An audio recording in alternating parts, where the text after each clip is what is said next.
Hello friends, நான் தமிழரசன். நீங்கள் பார்க்குறது கோவை ட்ரேடர் யூடியூப் சேனல்.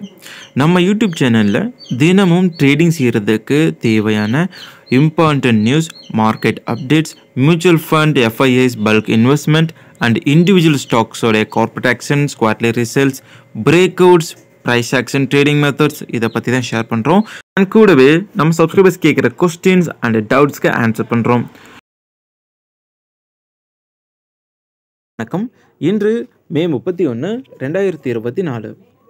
இன்றைக்கி கொச்சின் ஷிப்யார்டை பற்றின கம்ப்ளீட் அனாலிசிஸ் தான் பார்க்குறோம். ஆனால் நான் ஒரு முக்கியமான விஷயத்த சொல்லணும். இந்த வீடியோ பார்க்குறவங்க இன்வெஸ்டர்ஸ் கண்டிப்பாக பார்க்க மாட்டீங்க. Only retail investors, swing trade எடுத்தவங்க, பொசிஷனல் என்ட்ரி எடுத்தவங்க கண்டிப்பாக பார்ப்பீங்க.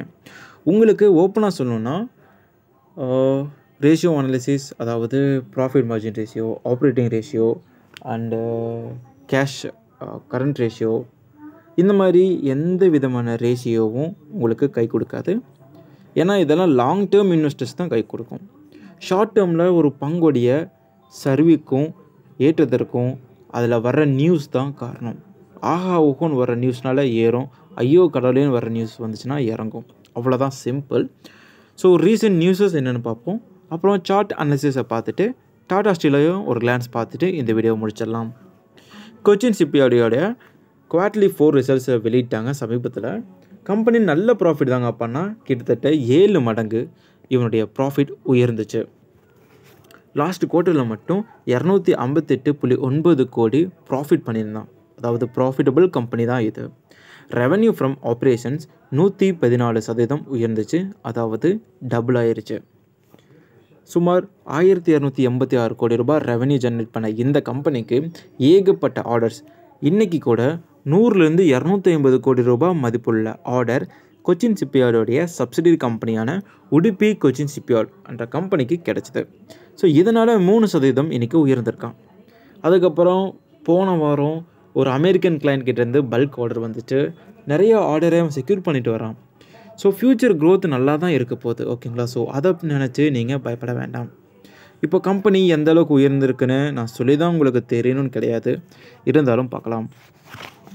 கொச்சின் ஷிப்யார்டோட வீக்லி சார்ட் தான் பார்க்குறீங்க. ரைசிங் ட்ரெண்ட் லைன் பேட்டர்னை பிரேக் அவுட் கொடுக்குறான்.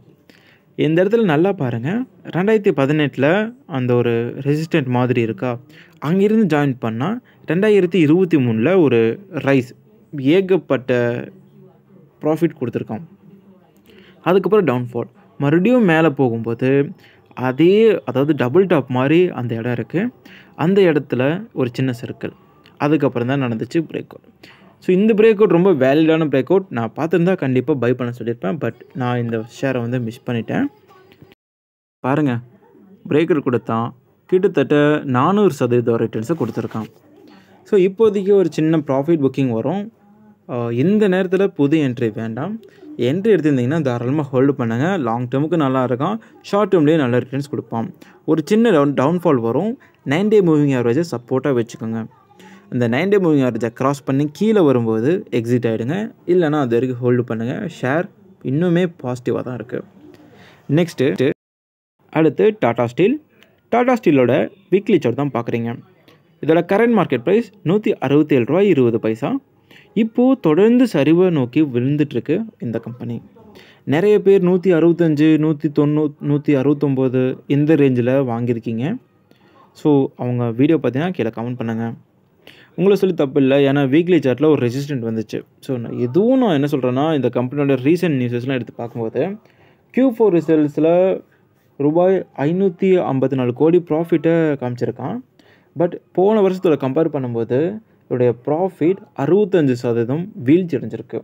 அதாவது போன வருஷம் 1000 கோடியாக பண்ணதை இன்றைக்கி 554 கோடியாக பண்ணியிருக்கான். ஸோ எப்படி இருந்தாலும் இது லாபத்தில் நஷ்டம் தானே.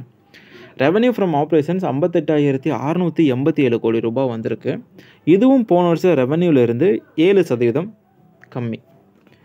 இந்த நிலையில் டாடா ஸ்டீல் சுமார் $2.1 பில்லியன் UK பேஸ்டு சப்சிடியில் இன்வெஸ்ட் பண்ண போகிறோம். இது ஒரு நியூஸு. அப்புறம் அந்த கம்பெனி ₹3 டிவிடெண்டை டிக்ளேர் பண்ணியிருக்கான். June 21, 2024 record date.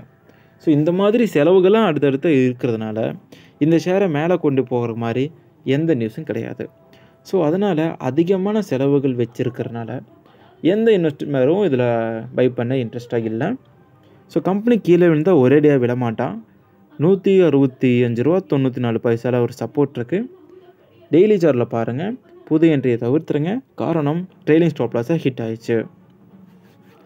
So wait பண்ணுங்கள். ஆல்ரெடி இதோடைய ப்ரைஸ் ஆக்ஷன் எப்படி இருக்குன்றதை பார்ப்போம். இந்த கம்பெனி 2023 டிசம்பர் லாஸ்ட்டில் ஒரு பிரேக்கெட் கொடுக்குறான். ஹியூஜான வால்யூம் தான். ஆனால் அடுத்த நாளே ஸ்டாப் லாஸாக ஹிட் பண்ணிட்டான். ஸோ இந்த மாதிரி நிகழ்வுகள் கண்டிப்பாக நடக்கும். எல்லோரும் பார்த்துருப்பீங்க. ஸோ அதுக்கப்புறம் ஒரு சின்ன ரேலி, அதில் 13% ரிட்டர்ன்ஸ் கொடுத்து ஷேர் கீழே வந்துட்டான். ஸோ இந்த மாதிரி தொடர்ந்து ஏற்ற இறக்கமாக இருக்கிற கம்பெனியில் நீங்கள் பை பண்ணிங்கன்னா ஸ்டாப் லாஸ் ஹிட் ஆகும்போது வெளியே வந்துடுங்க. ஓகேவா? ஒரு ஸ்டாக் வந்து பிரேக் அவுட்னா கண்டிப்பாக ஸ்டாப் லாஸ் ஹிட் பண்ணவே மாட்டான். அதை மாதிரி புரிஞ்சுக்கோங்க. ஸோ இந்த வீடியோ உங்களுக்கு ரொம்ப யூஸ்ஃபுல்லாக இருக்கு நம்புகிறேன். தேங்க்ஸ் ஃபார் வாட்சிங். இது போன்ற வீடியோஸ்க்கு சப்ஸ்கிரைப் பண்ணுங்கள். பாய்.